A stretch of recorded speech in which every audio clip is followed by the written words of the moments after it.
It's 44 days until Christmas 2025 and I said yes to hosting. So what did we do over the weekend? I started by cleaning up the living room using this really satisfying floor scraper to get all the paint blobs off the floor. We also had to sand the walls in the living room. Because I'd mixed the paint, one of the tubs was older and there was quite a few clumpy bits of paint that then got stuck to the wall.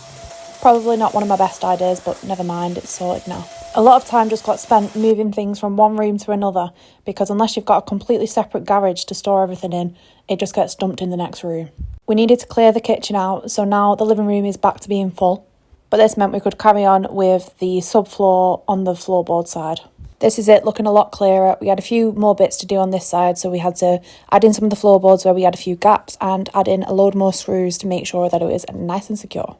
All of this insulation is to be used on the concrete slab. We have already put 100mm of insulation within the slab when we started the extension. However, this is just to bulk it out a little bit so it costs a little bit less rather than filling it with concrete to bring it up to the right level.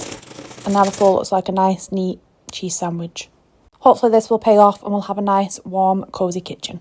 Then spent even more time moving things around, putting our current kitchen onto the wooden side so that we could get started on the concrete.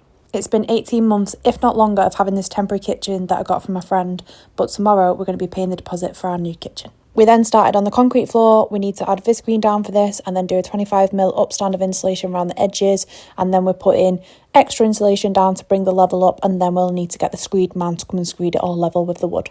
Also, that square archway into the snug is just screaming for a Christmas garland. And this is where we finish off and going to be completing the rest of the floor this week. See you soon.